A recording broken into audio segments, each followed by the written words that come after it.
Ինչ է նշանակում ոչ բլոկային պետություն։ Թուրքիային եւ Ադրբեջանին պետք չի, որ Հայաստանը որևէ ձևով կոալիցիաների մեջ լինի։ Ակնհայտ է, որ հայ-ռուսական հարաբերությունները նախկինը չեն լինելու։ Կարծում եմ հապկից մեր դուրս գալը լինելու է սահմանադրական հանրաքվեի արդյունք։ Պես 3 միլիոն մարդիկ փորձակենդանիներ չեն։ Կար լոբինգ, որ Ռուսաստանին պետք է այստեղից հանենք, բերենք Ամերիկային, բայց այս քննարկումը դրա մասին չի։ Մի երկրից կախվածությունը ուզում եք փոխարինեք այն երկրից կախվածությամբ, որը խոսում է Արևմտյան Ադրբեջանի մասին։ Տատիսին դու ականջներս կմրսացնեմ։ Խորհրդավոր ռոմանտիզմ, պետք է խոսենք Թուրքիայի հետ։ Թե Ստոկհոլմյան սինդրոմը։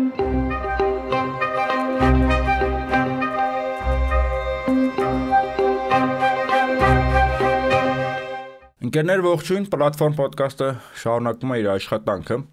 Հայաստանի անցյալի, ներկայի եւ ապագայի վերաբերյալ դիսկուրսը ավելի քան արդիական է, քան երբևէ։ Շատերը խոսում են, կարծիքներ են հայտնում, կան տեսակետներ, թե ինչպիսին պետք է լինի օրինակ Հայաստանը մոտ ապագայում կամ հեռավոր ապագայում եւ այդ ամենատիրապետող կարծիքներից մեկը, որ անդադ հնչում է այն է, որ Հայաստանը պետք է լինի ոչ բլոկային պետություն, այսինքն մաս չկազմի որևէ ռազմաքաղաքական կամ տնտեսական միավորման, լինի չեզոք պետություն հարևանների առանց խնդիրների։ Ինչևից այս փակագծերը կբացենք, բայց մինչև այդ ողջունենք մեր հետևորդներին։ Այո։ Եվ ողջունից ավելի կարևորը, որ բաժանորդագրվեն մեր YouTube-ան ալիքին, մեկնաբանություններ գրեն, տարածեն, բաժանորդագրվեն Էդմոն Մարուկյան YouTube-ան ալիքին, նաև Կարպիս Փաշոյան YouTube-ան ալիքին, որը այս հաղորդման մեկնաբանություններում նորից մենք կտեղադրենք նոր հղումը, որովհետև անցած հղման հետ խնդիր կա։ Հա, ուզում տեղեկացնեմ, որ նախորդ ալիքը YouTube-ը որպես ռոբոտ էր դիտարկել, ստիպված եղա նոր ալիք բացել։ Հիմա նորի լինքը կդնենք, որ բաժանորդագրվեն, ինչևիցե մերկանտիլ թեմաները դնենք մի կողմ, գանք լուրջ թեմաներին։ Ինչ է նշանակում ոչ բլոկային պետություն, պարոն Մարուկյան։ Ճիշտն ասած, մեր տարածաշրջանի համատեքստում շատ բարդ է, որովհետև երկրներ կան, որ կարելի է առաջին հայացքից դիտարկել որպես ոչ բլոկային, բայց հետո խորանում ես հասկանում ես, որ ոչ բլոկային չեն։ Բայց ես ուզում եմ ավելի տենց հերվից գանք, ինչ է կատարվում, բազմաթիվ փորձագիտական հանդիպումների ժամանակ ադրբեջանական կողմը, նաև քաղաքական մակարդակում հանդիպումների ժամանակ պնդում էր, որ Հայաստանը պետք է լինի չեզոք երկիր, եւ դա իրենց պահանջն է, նաեւ ես կարծում եմ, որ այս պահանջը նաեւ Թուրքիայից է գալիս, որովհետեւ Թուրքիային եւ Ադրբեջանին պետք չի, որ Հայաստանը որևէ ձևով կոալիցիաների մեջ լինի, որովհետեւ կոալիցիաների մեջ նշանակում է, որ փոքր պետությունը ոչ միայն իր ներքին ազգային ռեսուրսն է օգտագործում իր անվտանգությունն ապահովելու համար, այլ նաեւ կոալիցիայի մեջ ինքը եւ ներդրում է կատարում կոալիցիոն ուժերում եւ ներդրում է ստանում կոալիցիոն ուժերից, այսինքն ժամանակին իշում եք, որ ասում են Հայաստանի Հանրապետությունը ոչ միայն անվտանգության սպառող է, այլ նաև անվտանգություն տրամադրող է, այն իմաստով, որ մենք խաղաղապահ բրիգադա ունենք, խաղաղապահ զորախմբերում ենք մասնակցում եւ այսինքն անվտանգության ինչ որ կոնցեպտի մեջ մենք մասնակից ենք, կայունություն ենք արտադրում։ Հա, արտահանում ենք այդ կայունությունը եւ այս իմաստով շատ կարեւոր է, որ մենք հասկանանք, թե ինչի համար է մեր ճշնամի պետությունը եւ նրա հետ են մյուս ճշնամի պետություն ավելի մեծ, ավելի խոշոր, ցանկանում որ մենք լինենք ոչ բլոկային, որ մենք լինենք միայնակ, որ մենք հայտարարենք, որ մենք ոչ բլոկային ենք եւ չմիավորված, երկու ձևով են սա ասում, ոչ բլոկային չմիավորված, փոքր պետություն, ի սկզբանե բարձրանանք փոքր պետություն ենք, ինչ որ ասեք պետք է մեկ բացատրել, որ մենք պետք է լինենք ոչ բլոկային փոքր պետություն։ Իսկ ով էր ասել, որ մենք պետք է դառնանք Տիգրան Մեծի Հայաստանը։ Ուզում ասեմ, այստեղ էլ մի քիչ մանիպուլյատիվ բան կա, բայց մի քիչ ավելի լուրջ նայենք, հետո բնականաբար սա բավականին ինքը նաև անլուրջ թեմա է այս իմաստով։ Հիմա ինչ եմ ուզում ասել, որ սա կարող է բերել նրան, որ Հայաստանի Հանրապետությունը, տեսեք, ի սկզբանե եկեք հետ գնանք 18 թվական, 18-19 մինչև 20 թվականի պատերազմը Հայաստանի Հանրապետությունում նոր process-ները սկսվել են հապկական, այսինքն դեռ Հայաստանի վրա ոչ ոք չի հարձակվել, դեռ հապկի մեզ պաշտպանելու գործ չի բացվել, դեռ ՌԴ Հայաստան երկկողմ համաձայնագրի գործ չի բացվել, հապկ համակարգում հայ գեներալը, որը շատ դժվարությամբ ընտրվել էր եւ նշանակվել հապկի գլխավոր քարտուղար, Հայաստանում ենթարկվում է ձերբակալության, այսինքն Հայաստանի Հանրապետությունը հապկի անդամ պետությունից մեկը լինելով հանդերձ, ի սկզբանե դեռ ոչ մի բան չեղած, դեռ հարց չկա հապկի հետ, էլի հապկով նորմալ մենք հապկի անդամ ենք, հայը, հայ գեներալը, մեր նախկին բլոկային ԳՇՊ-ը դարձել է հապկի գլխավոր քարտուղար, որը բնականաբար ոչ որ ռուսների սրտով է, բելարուսի սրտով այն մյուսների, բայց դարձել է պատմության մեջ։ Եվ մենք այդ մարդուն ձերբակալում ենք, քրական գործբան, սկսում ենք անգլերեն ասած downgrade անել այս կազմակերպությունը եւ նրա անդամ բոլոր պետությունների հետ մեր հարաբերությունները։ Սկսվում է այստեղից այս պատմությունը, որտեղ Գիտես այդ ժամանակ որ դա տեղի ունեցել կարպիս ես ու դու միգուցե չենք կարողացել էլի լավ քան խորը տեսնենք այս ամբողջական պատկերը որ վերջում գալու ենք հանգենք նրան որ Ադրբեջանը ու Թուրքիան ուզում են որ մենք դառնանք ոչ բլոկային լայտարանքում է պատերազմ ենք պարտվելու օկուպացիաները լինելու այսինքն ես ուզում եմ հետը բան տենց հերվից գամ լավ ես որտեղից է գալիս մենք սկսում ենք անվանարկել ոտնահարել այս ամեն ինչը բան հետո բնականաբար պատերազմի արդյունքում նաև Բնականաբար Հապկը Ղարաբաղով որևէ պարտավորություն չուներ, բայց ունի Հայաստանի վրա հարձակումների մասով, Հապկը Հայաստանում դառնում է ամենախայտառակ, ամենախայտառակված, ամենադեմոնիզացված, ամենավատ ձևակերպված ծաղրի առարկա։ Սա շատ արդյունավետ կերպով կազմակերպվել եւ իրականացվել է, ես կարծում եմ, որը հանգեցրել է նրան, որ մենք սարեցրել ենք մեր անդամակցությունը Հապկում, սակայն մենք դուրս չենք եկել Հապկից եւ ես կարծում եմ Հապկից մեր դուրս գալը լինելու է սահմանադրական հանրակրվեի արդյունք։ Ինչու՞։ Որովհետեւ այն սահմանադրությունը, այն տեքստը, որը կբերվի հանրակրվեի կդրվի, այդ տեքստը ոչ միայն նրա մասին է լինելու, որ պրեամբուլան, այսինքն բանը, նախաբանը պետքա փոխվի սահմանադրության Ադրբեջանի պահանջով, Ալիևի պահանջով, այլ նաեւ այդտեղ փորձ է արվելու ամրագրել, չկա այդ տեքստը դեռ։ Փորձ է արվելու ամրագրել եւ ժողովրդին հրամսել, որ մենք սերի հայնեքներ, որ լինենք ոչ բլոկային, չմիավորված Մենք հարևանների հետ խնդրեմ չենք ունենա, այ որ ասում են մենք ենք եղել կոնֆլիկտային, չէ՞, վարչապետը ասում է, մենք ենք եղել կոնֆլիկտային։ Կլինենք ոչ կոնֆլիկտային եւ հարևանները կասեն, այս հայերին ինչ եք ուզում, թող իրաց ման հանգիստ ապրեն։ Մի հատ ճամփեցքը բացեք այս մարդկանց, թող շփվեն, բանալին, առևտուրանեն, տնտեսությունը զարգանա, ինչ եք ուզում այս հայերից, էլի։ Արդեն իրանք վсё-таки ռուսերեն ասած ոչ բլոկային են։ Այևախտ էին բլոկային են, դրա համար դրանց պետք էր բան։ Մենք նախորդ անգամ ենք, չէ՞, քննարկում։ Ինչ եք դուք կարծում, պարոն Փաշոյան։ Նախորդ անգամ ենք քննարկում, որ չգիտես ինչի 100 տարի առաջ Թուրքիան ուզում էր որ մենք անկախ լինենք, մենք ինքնիշխան լինենք, առանց Ռուսաստան լինենք, հիմա էլ ուզում, հիմա էլ ասում է ոչ բլոկային։ Մի հատ դուք ասում եք դուրս եկեք սաղ տեղերից, դուք ասում եք ինքնիշխան եք։ Մի հատ ինչքան ընկերություն բանի ջուր եք ստեղծած, լավ է, վատ է, օգնում են, չեն օգնում, չգիտեմ ինչ եք անում։ Մի հատ լրիվ է սաղ դուրս եկեք, մի հատ խոսանք իրար հետ։ Ինչ ես մտածում, ես ինչի մարենալ։ Ես ուզում եմ խոսակցել մի փոքր այլ հարթության վրա տանեմ։ Ուզում ես անլրջացնես։ Մի քիչ ուզում եմ անլրջացնեմ, ես մի անգամ եմ ասել, իմ թիրախը հասարակությունը չի, Նիկոլ Փաշինյանի էլեկտորատը չի, ու մեծ հաշվով խնդիրը իրանք էլ չեն։ Խնդիրը կրթություն ստացած լուսավորյալ ամեն օր հեծանիվ հորինող այդ պսևդո ինտելեկտուալ զանգվածներն են,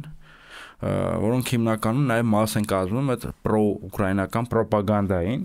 Զելենսկի ամետները։ Գիտեք, տարիներ շարունակ, տասնամյակներ շարունակ հայ քաղաքական միտքը անդադ փորձում էր հեծանիվ հորինել, միայն թե խուսափի Ղարաբաղյան հակամարտության կարգավորման այն տրամաբանությունից, այն մեթոդաբանությունից ինչ որ կար, ոնց որ պետքա լուծվեր, այսինքն ամեն ինչ հորինում էին, չգիտեմ, հողում էին հանում, գնում էին բանը Քեմբրիջներից, Օքսֆորդներից, չգիտեմ ինչ քաղաքագիտության տենց վեհ դասագրքերից ինչ որ ցիտատներով, բան աշխարհը փոխվել է, դուք հին եք, այդ Լևոնը այդ ինչ ասում, մնացել է բան պերեստրոյկայի տակ, ամեն ինչ մոգոնում էին, որ հերքեին, պնդեին, որ չկա տես լուծում, Ղարաբաղի հարցը լուծված է։ Հիմա էլ ամեն ինչ հնարում են, էլի հեծանիվ են մոգոնում, որ Ռուսաստանին շրջանցեն։ Չէ, հարց չկա, լավ, էլի շրջանցեն։ Միայնակ կար լոբինգ, որ Ռուսաստանին պետք է այստեղից հանենք, բերենք Ամերիկային։ Բայց այս քննարկումը դրա մասին չի կարպիս։ Նույնիսկ համաձայնեցված պայմանագրի տեքստը, որը մենք շատ մանրամասն sense քանդե հավաքել ենք, ընտրում եմ նախորդ ոդկասթը դել։ Սա նրա մասին է, որ ոչ թե ռուսներին հանում ենք Ամերիկային բերում ենք։ Սա նրա մասին է, որ բոլորին հանում ենք, եվրոդիտոր, միտոր, ռուս, բան, սաղին հանում ենք ստեղից, ով կա։ Ու ասում ենք մենք չմիավորված ենք։ Դե մեր վրա էլ չհարցակվեք։ Այսինքն տպավորություն է, որ քանի որ մեկի շորտեղ միավորված ենք, դրա համար էին հարցակվում։ Այսինքն բուն խնդրը չեն հասկանում, որ Ադրբեջանը մեզ չի տեսնում 29000 քառակուսի կիլոմետրով։ Օրինակ իմ կարծիքով ես եղել եմ մի քննարկման։ Որտեղ քննարկում էր ոչ բլոկային լինելը, եւ ես ասում եի, որ կներեք, ես ձեզ մի բան ասեմ էլի, բայց արդյոք այս ոչ բլոկային միջազգային փորձը, որ մենք քննարկում ենք, այն տեղայնացվելի է, կարելի է տեղայնացնել այս գեոգրաֆիայում։ Հարց 1։ Հարց 2. Արդյոք հաշվի են առնվել այս գեոգրաֆիայի ռիսկերը։ Եվ մյուսը լավ։ Հնարավոր է որ մենք լինենք ոչ բլոկային, բայց կարող է մնա Երևանը միայն։ Սկտրտեն կողքերից, ասին ոչ լոկային դավադիր բան։ Չէ, դե ասեցին որ բայց մի րոպե, բայց այդ տենց ամեն ինչի մեջ ռիսկերն եք փնտրում, այ որ ռիսկերը, դե որ ռիսկը кто не рискует ни пьет шампанское, բայց մոտավորապես հասանք դրան, որ բայց պետք է մենք ռիսկ անենք։ Հերիք է մեզ էս վախերով բան անենք, բան։ Ես էս մի քիչ մտահոգվեցի, մտածեցի կարող է ես տենց չեմ սիրում։ Բայց չասեցի, ինչ նախ։ Այստեղ ապրող էս 3 միլիոն մարդիկ փորձակենթանիներ չեն, այսինքն փորձի ենթակա, այսինքն չի կարելի իրանց կյանքերի հաշվին փորձեր անել։ Այդտեղ եւ փորձեր արեցիք, Ղարաբաղը չկա, այնա փորձ արեցիք։ Նայ, հրաշալի փորձեր։ Դու շատ լավ բան ասացիր, որ Օքսֆորդից, Հարվարդից բան, ինչ որ միջազգային փորձ, բան դա շատ լավ է։ Ընդհանուր գիտելիք է, ընդհանուր զարգանում։ Շատ լավ է, բայց արդյոք դա տեղայնացված է։ Ապրես այդ եմ ասում, արդյոք մենք ինչ որ կա կարող ենք բերել փորձարկել այս պետության վրա, փորձարկել։ Ուղղակի մի հատ էս է փորձենք, փորձենք։ Մի հատ լավ անեկդոտ կա, որ ասում է, մի հատ էլ տարբերակ կա, բայց ասում է դել ղաշ չկա։ Որ մեկի ղազերը հիվանդացած են, ընկերը անդադ տարբերակներ ասում, սենց բուժին, ինչքան որ տարբերակ է, ярма ղազերը կամ այդ եվրոպական հայ բուսակներում որ գնում են որ բանը political science են սովորում այդ կուրսը արդյոք որքանով է համապատասխանում Հայաստանի ու տարածաշրջանային մարտահրավերներին։ Եղբայր հենց դա եմ ասում լավ մենք տեսնում ենք որ Ադրբեջանն ու Թուրքիան այս ձևի Հայաստան այս տարածաշրջանում լինելու պլաններ չունեն հետեւաբար իրենք ասում են ախպեր ջան մի հատ ինչ կա ինչ ունեք մի հատ ցախ վայր դրեք ինչ զենքման ունենք դալշե մենք հետո մենք ձեզ կասենք եւ այդ հետո ասելու ընթացքում մեկ է պարզվում է որ ասենք ասում են բայց անարդարացիորեն խորհրդային միության ժամանակ այդ Սևանը մեր ռեգիոնի ամենամեծ ջրային ռեզերվուարը տվել են ձեզ Գեոքշեն հա բայց այսինքն խոսքի դե մենք է պետք է դրանից օգտվենք մեկ էլ ինտեր գալիս են ասում են բայց կներեք էլի ասենք չէ որ խոսքի չգիտեմ ու սկսվում է ու Հայաստանը չի դառնում 29000 քառակուսի կիլոմետրանոց հետեւաբար ես հետ գալով այդ մտքին ուզում եմ ասեմ որ մեր երկրի կարգավորումները ժողովուրդ ովքեր որ բանը iPhone-ն օգտագործում կամ ցանկացած կա settings կան настройկաներ այս երկրի настройկաները որոնք որ հիմնադրման օրվանից դրված են այնպիսին են որ եթե դրանք մենք վերանայենք փոխենք եւ փորձարկենք նոր settings-ներ կարգավորումներ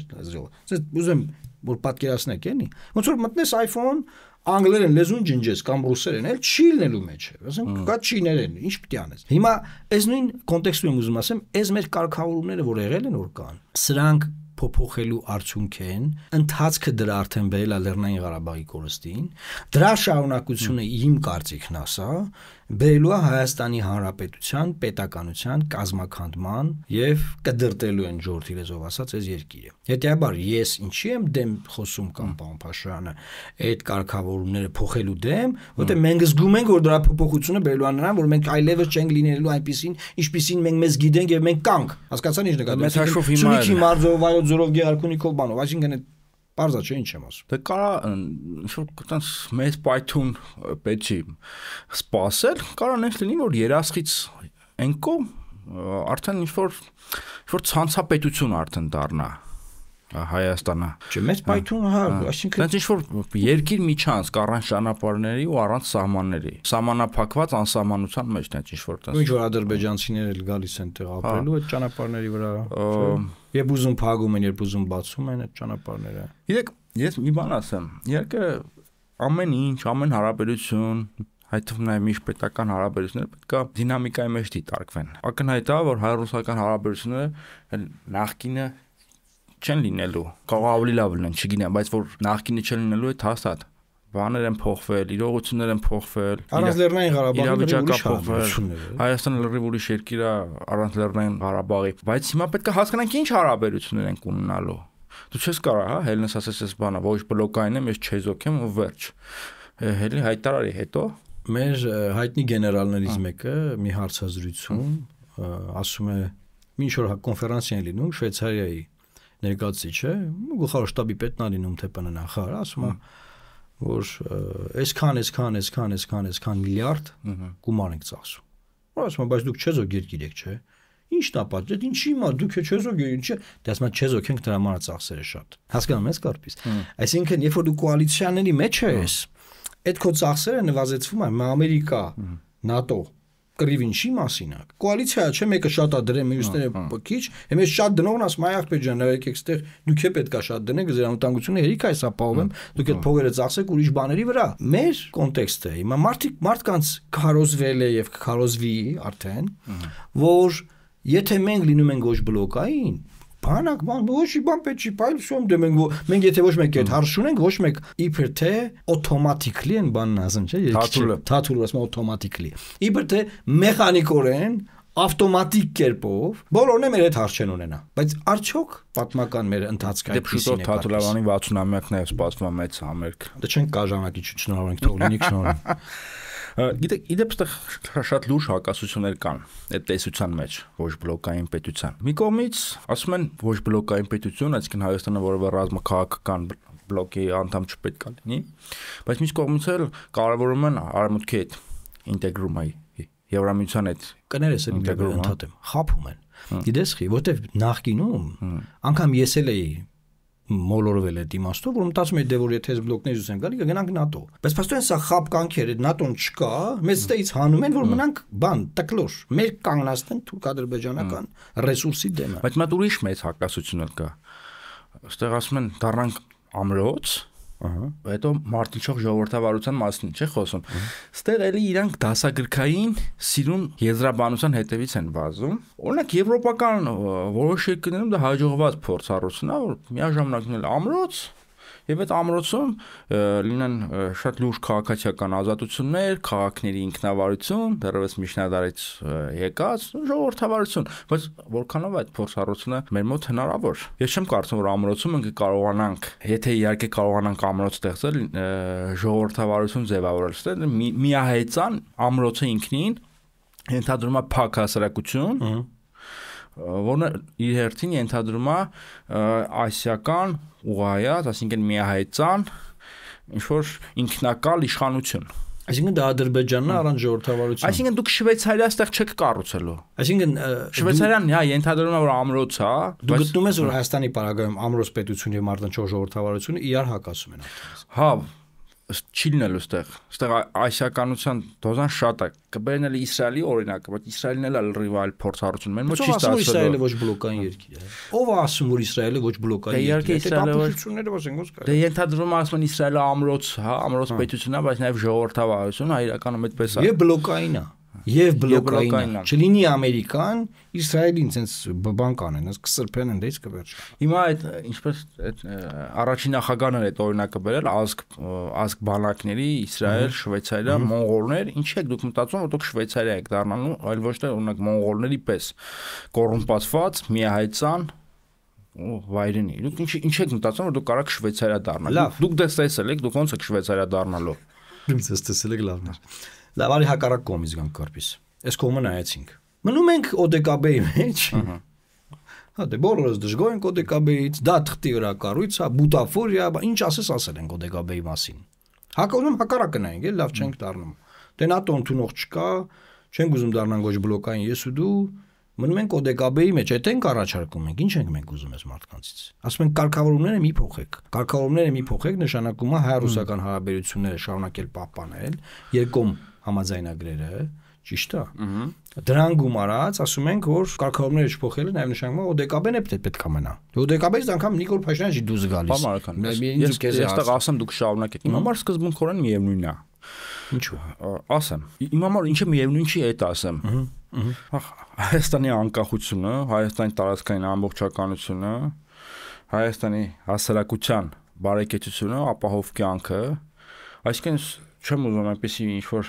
ֆանտաստիկ բաներ առաջարկեմ ու իմ երևակայության վրա խնդրում եմ մի կասկածեք։ Կարող ես առաջարկել ֆանտաստիկ բաներ։ Դուք էլ կարող եք ֆանտաստիկ բաներ առաջարկեք, Փառք Աստծո, պատմություն էլ գիտենք, փիլիսոփայություն էլ գիտենք, լեզուներ էլ գիտենք, ինչ ասես կարող առաջարկենք։ Բայց հո առաջարկելով չի, բայց մարդիկ այդ մարդկանց հետ ինչ են կանալու, ինչ որ մեկը պետք է պատասխանատվություն ստանալի այդ մարդկանց կյանքի համար։ Ոչ ոք չի ստանում։ Եվ հիմա որտեղից եք բանը, էներգակիրները որտեղից եք բերելու, էժան գազ, որ ոչ բլոկային դառնակ, ով է դες վառելիք տալու։ Ադրբեջանը ասենք։ Դից ասեք լավ։ Ադրբեջանը։ Էսի մենք մի անգամ քննարկել ենք։ Գազը ցակ։ Այսինքն Ռուսաստանից կախվածությունը այնքան ձեր համար վիրավորական է, այնքան բարդություններ առաջացնում, որ մի երկրից կախվածությունը ուզում եք փոխարինեք այն երկրից կախվածությամբ, որը խոսում է Արմենիան Ադրբեջանի մասին։ Այդ ռուսները բանն է ասած հասկանում, ասում է տատիսինա դու ականջներս կմրսացնեմ։ Օրինակ ռուսները չեն Օրինակ ռուսները չեն ասում որ Հայաստանի տարածքում կա, չգիտեմ, Նովորոսիա, ոնց որ չգիտեմ, Օդեսայի բաներ։ Օգան գրավել, ռուսները բերեն ստե, ասեն թե ռուսները։ Ադրբեջանը խոսում է Արմենիան Ադրբեջանի մասին։ Հիմա քո այդ ամենամեծ կախվածությունը տալիս ես բանին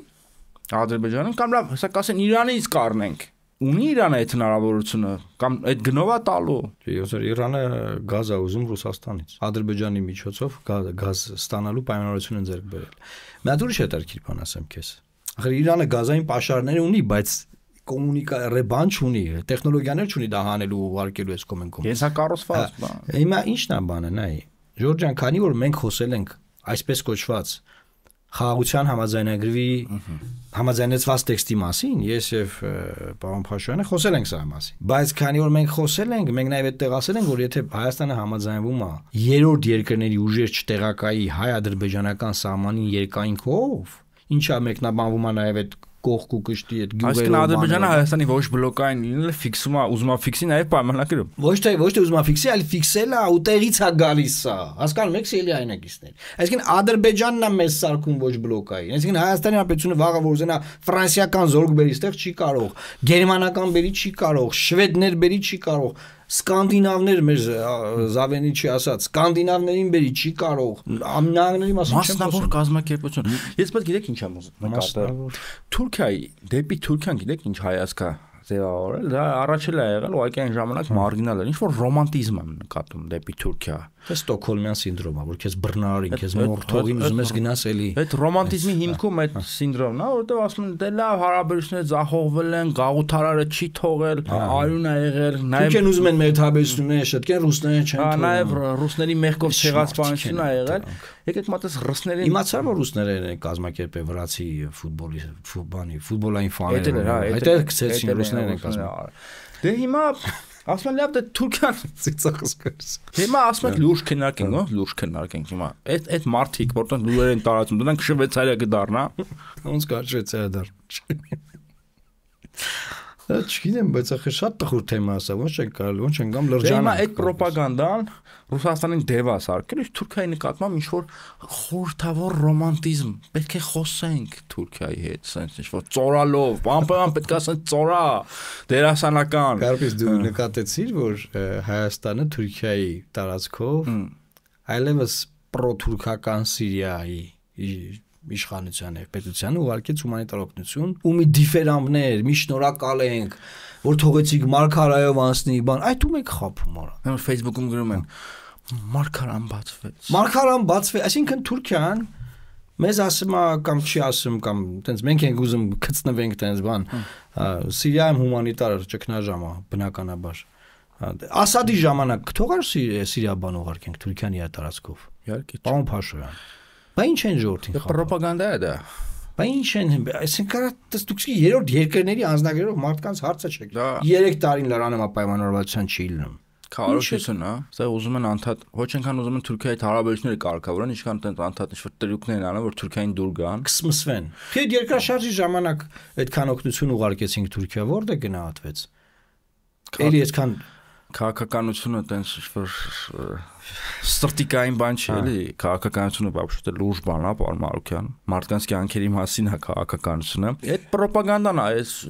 շատ պետք է էլի կարևորվի։ Տարիներ շարունակ մեր միջավայրում հակաթուրքականությունը ծաղրվել է։ Նաև ես եմ մասնակցել, մոլորություն եմ ունեցել մասնակցել, որովհետև ովքեր որ հակաթուրքականություն են քարոզել, դրանք էլ իրանք են Սերժ Սարգսյանի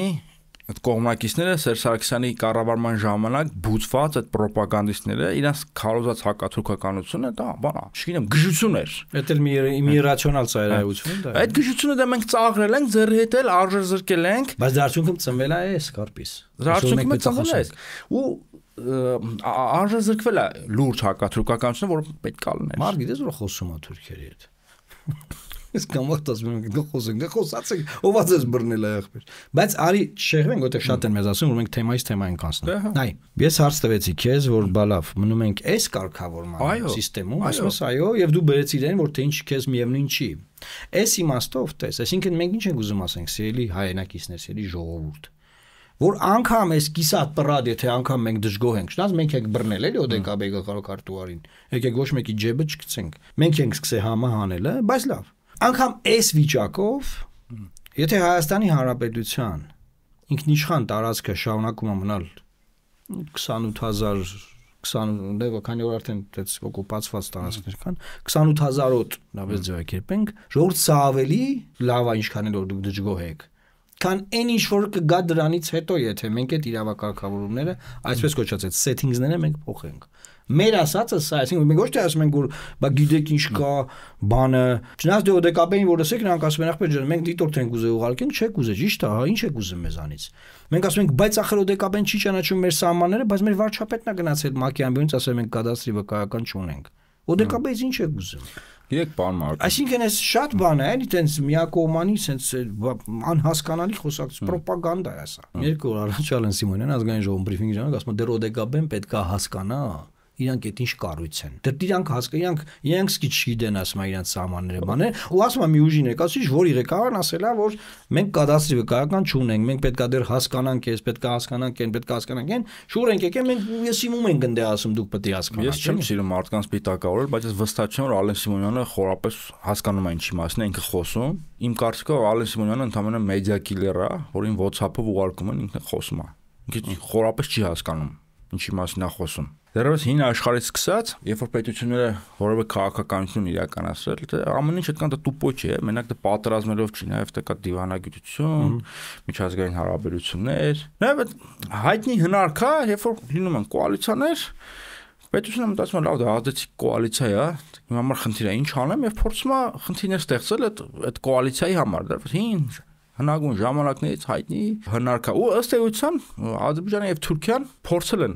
այնպես անել որ հայ-ռուսական հարաբերությունները սև կատու անցնի այսինքն Թուրքիան եւ Ադրբեջանը ամեն ինչ փորձել են անել որ ինչ էի մտածում որ լավ Թուրքիան ու Ադրբեջանը մեզ ասեցին գնացեք ՕԴԿ-ի գլխարկարտուարին բռնեք հասկանում ես ախր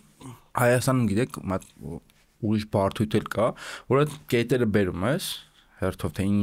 ինչ որ քայլերը կարային բերել ասում են դե լավ դա դի պատրվակ է դա հա Նիկոլ Փաշինյանից հայտարարությամբ բան չէր լինելու դա Խաչատրովին բռնելու բան չէր լինելու բա դրանք են բերել այդ ու շարունակում են զարգացնում են դա ասում են բանը Հայաստանը դա ինչ անեն ռուսները չեն ուզում միջազգային կոնսենսուս կար հո այդ մի ստից բանի համար չեն արել միջազգային կոնսենսուս է ասում են դե Ռուսաստանը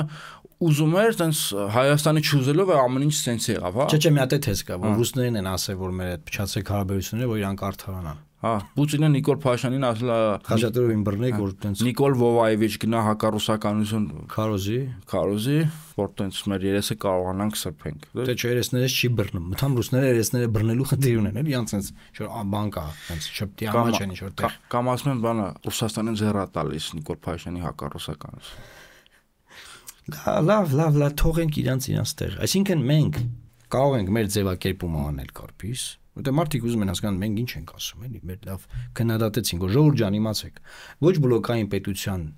հիմա որոշակի բաներ ենք տալիս, արդեն կոնկրետ թեզեր ենք տալիս։ Ոչ բլոկային պետության լոբինգը իմացեք գալիս է Ադրբեջանից ու Թուրքիայից։ Ոչ բլոկային պետության այլևս ոչ թե լոբինգ, այլ պարտադրանքը այլևս ամրագրված է համաձայնեցված այսպես կոչված խաղաղության համաձայնագրի տեքստում։ Սիրելիայնակիցներ, ու դուք իմացեք տեղյակ եղեք, որ էկող սահմանադրական հանրակրվեն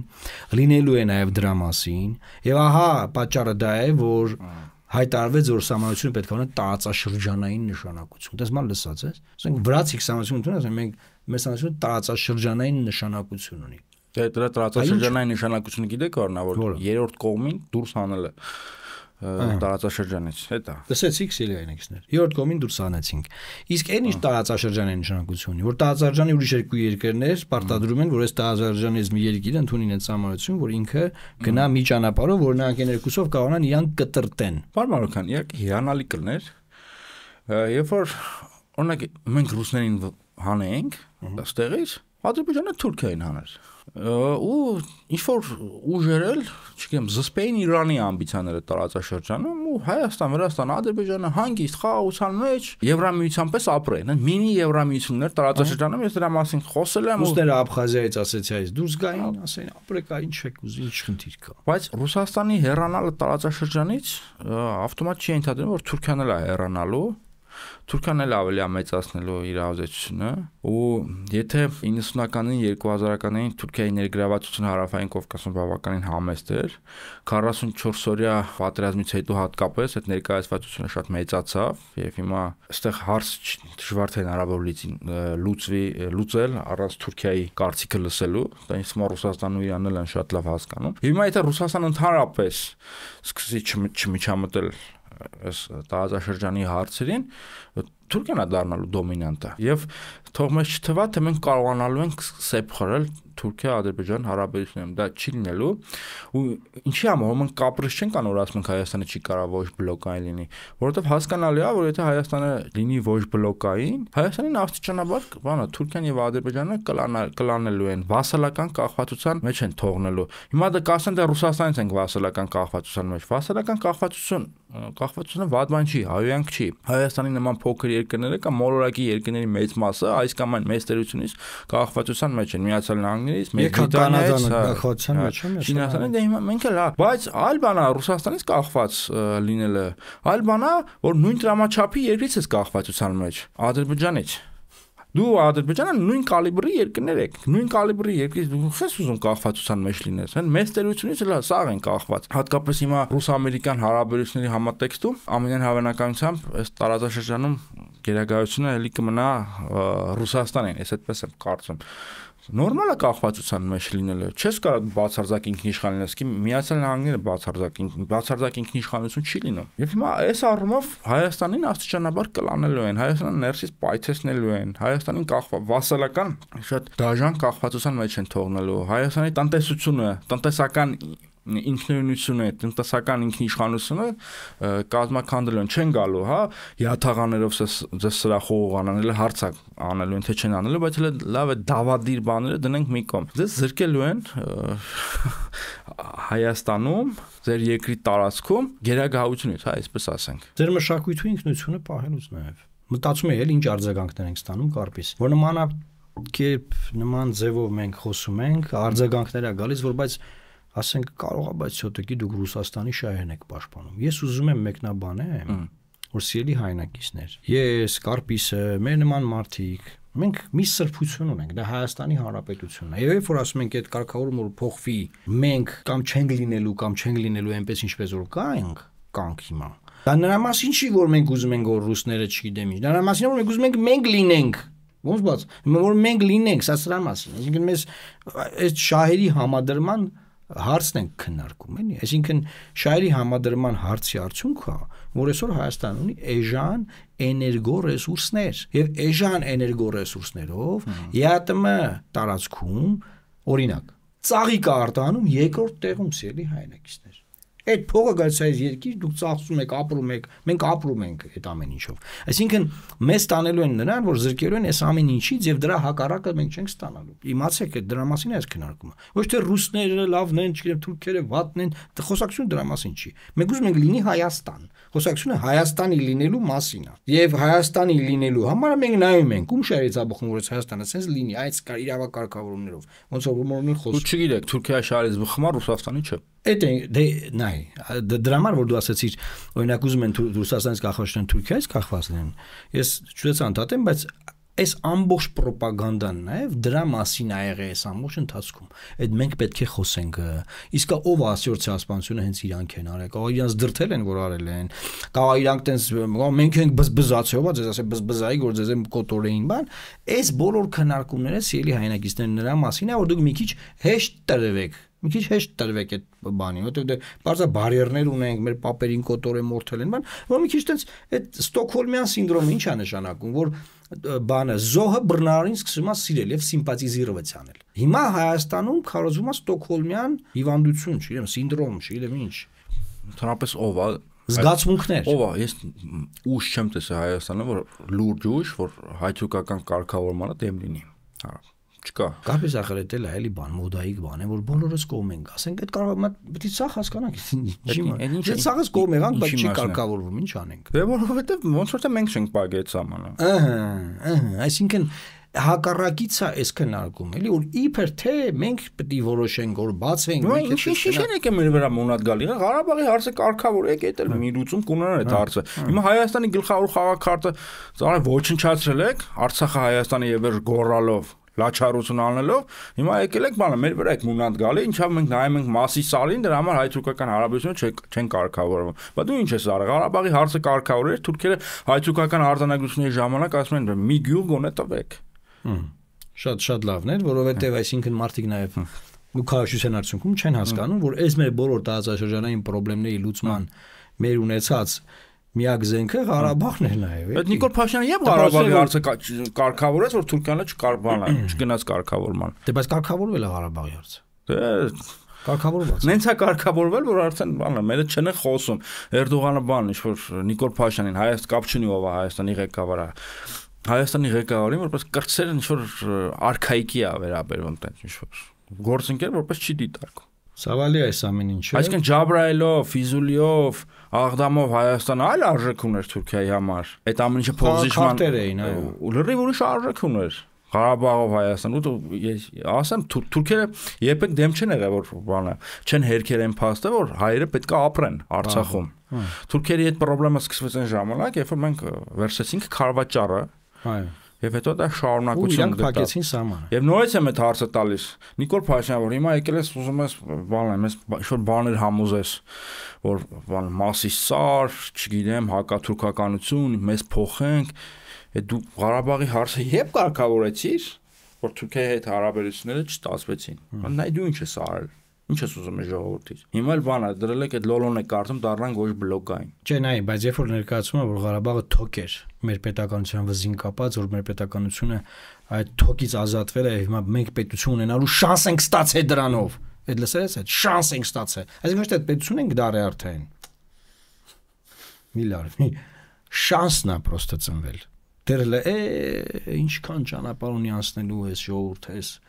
որ պետություն դառնա, այսինքն դրա մասին է այս քննարկումը։ Հետո որ դու Թուրքիային եմ, որ դու այստեղ կարոզում ես, որ դա թոք է, ասում են, այս սրանքի ազգլխավոր քաղաքակարգը անվանում են թոք։ Սրանք ոնց կան, ինչ պետք է ցանցեցի, ոնց պետք է վարվել ընդհանրապես։ Ընդհանրապես, չգիտեմ, այս ինչ չեն սովորացրել համալսարանում, դպրոցում, ընդհանրապես կյանքը չի սովորացրել, գժությանը ոնց արձագանքեմ։ Այսինքն ծայրահեղ ցինիկ եւ անբարոյական մտքերին ոնց արձագանք եմ։ Ես սովորեմ որ դրամաբանական շղթաների հետ աշխատեմ, բայց ինչ որ դուք ասում եք աբսուրդ է։ Ես չեմ ասում ուղղակի։ Այդ համեմատությունը մի անգամ արեցինք, հիմա ամեն մեկս ես արտաբերում եմ։ Հա, դա վստահաբար ձեզ չեմ ասում։ Ներողություն։ Ես ինչի՞ եմ ասում։ Մի հատ կտոր կա, որ ես դու քննարկում ենք այդ բանը։ Արարատը մերն է, մասի սարը մերն է, թե մերը չի, ու սաղ ժողովուրդը մտե տակ ինձ ու քեզ քրվում է, ասում ենք ջան, մենք ուղղակի ընդհանուր քննարկումն ենք բերել ձեր համար քննարկում ենք։ Պարմանական եք, ամեն երկիր ինչ որ մատ կախվածություն ունի, ինչ որ մատ թոք ունի Նիկոլ Փաշինյանի տրամաբանությամբ։ Որը թոքը իր համար կարևոր է։ Սկսած Միացյալ Նահանգներից վերջացած փոքր երկրներ Չինաստանը, Ռուսաստանը։ Հիմա ամեն երկիր եթե Նիկոլ Փաշինյանի պես մտածի, բանը կարա, չգիտեմ, թոքից բան ձերբազատվի։ Ուզեն կան ամերիկացի ասեն Իսրայելը թոք է մեր վզին կապած, ազատվենք դրանից ու ամբողջ մերձավոր կորցնեն։ Կարան։ Ամբողջ մերձավոր իր ազդեցությունը կորցնել։ Կարան։ Մի հատ ուզում եմ անեկդոտ պատմեմ Կարպիս։ Մի ծեր հայտնի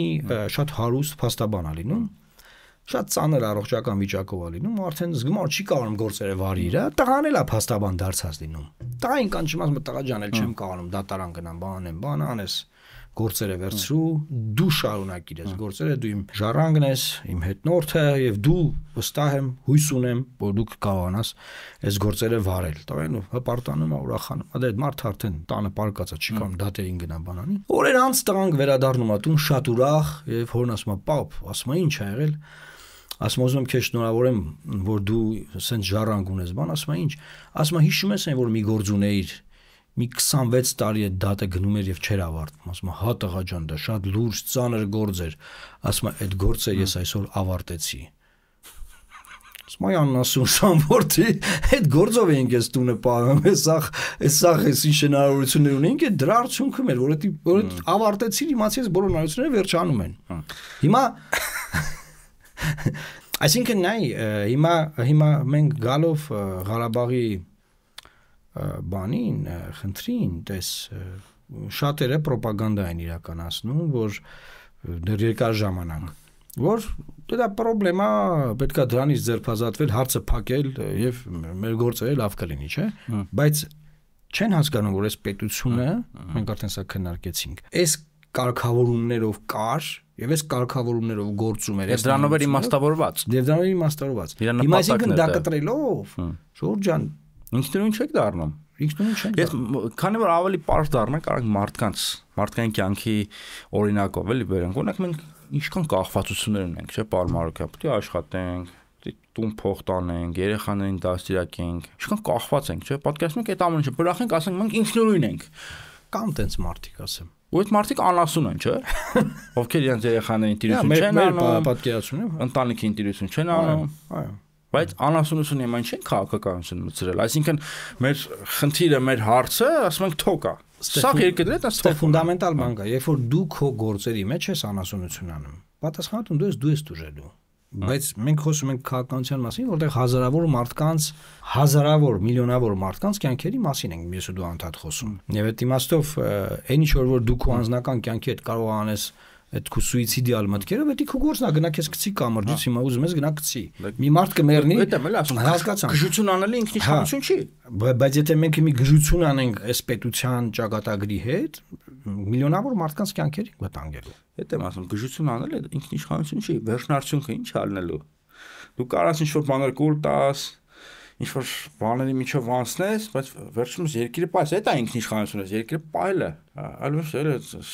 Հայաստանը ոչ բլոկային պետություն, շատ շքեղ է, բան չունեմ ասելու։ Շքեղ է անջում, լավ է անջում, եվրոպական, ժամանակակից, Շվեյցարիայի չափ փող ունեք։ Հա։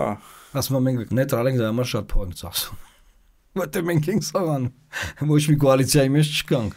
Սիրելի հայրենակիցներ, երևի թե այսքան, այսինքն հասկացաք մեր դիրքորոշումը։ Կներեք էլի որ ասում եք նեյտրալ, չեզոք։ Ասա էլի, հայտնի անեկդոտա ես ասեմ էլի, որ մեկը գնում է պապու մոտ բողոքում ասում են ինգերս կյանքս կերավ գլուխակողում, սաղորը ասում է, այս աղջիկը հետ եմ ընկերություն անում, այն աղջիկը հետ եմ ընկերություն անում, սրա այդ գնում եմ գլուխ, պապա ասում է, դու էլ ասա։ Դու էլ ասա, ու ասելով չի դե հիմա մենք շատ բան կարանք ասենք։ Բայց ո՞նց է Հայաստանը ոչ բլոկային չեզոք պետություն դառնալու, այսինքն հելնելով հայտարարի ես չեզոք եմ, ու Թուրքիան ու Ադրբեջանը ասել են լավ Հայաստանը չեզոք է, այս խնդիր չունենք։ Այդ է տրամաբանությունն, հա։ Եթե դու ինքդ քո դեմ ցուցմունք ես տել, ասում ես մենք ենք եղել կոնֆլիկտային, իրանք անմեղ ժողովուրդներ են, մենք այտենց մտել ենք, այսինքն այդ միլիոնավոր ժողովուրդներ։ Էս էլ ասեմ վերջացնենք, այսինքն Ալիևը պատրաստելով հերթական փաթեթը պահանջների կամ նախապայմանների, առավոտյան ուզելով հրապարակել, բայց չի հրապարակի, որտեղ ասել է, բայ Նիկոլ Փաշինյանը հայտարարեց, որ Հայաստանը չեզոք է, նեյտրալ երկիր է։ Անակնկալի է գալու։ Հա, անակնկալ։ Կամ ուզելու է Հայաստանի վրա հարձակվի, ու չի հարձակվելու, որովհետև հայտարարել են, որ մենք չեզոք ենք։ Մենք չեզոք ենք։ Մեր վախին չես հարձակվում։ Մենք չեզոք ենք։ Լավ, սիրելի հայրենակիցներ, բարձա որ աբսուրդ բաներ կան, որ հիմա մենք այդ աբսուրդները եւ գույները ավելի կարող է փորձենք խտացնել, որ տեղ հասցնենք ասելիքը, որ հասկանանք ինչի մաս է։ Ինչ վտանգների մասն ենք խոսում։ Նորից ուզում եմ ձեզ հորդորել, առաջարկել ձեր մեկնաբանություններում առաջարկներ գրեք, կարծիքներ հայտնեք, նոր թեմաներ առաջարկեք, ինչի շուրջ կուզենայի որ կցանկանայի որ խոսենք, եւ նաեւ բաժանորդագրվեք այս YouTube-յան ալիքին եւ նաեւ Կարպիս Փաշյանի նոր YouTube-յան ալիքին, որտեղ շատ հետաքրքիր հարցազրույցների շարք է սկսել պարոն Փաշյանը։ Ես բանը լինքը նորից մենք կտեղադրենք։ Լավ մնացեք, Աստված պահապան Հայաստանի Հանրապետությանը։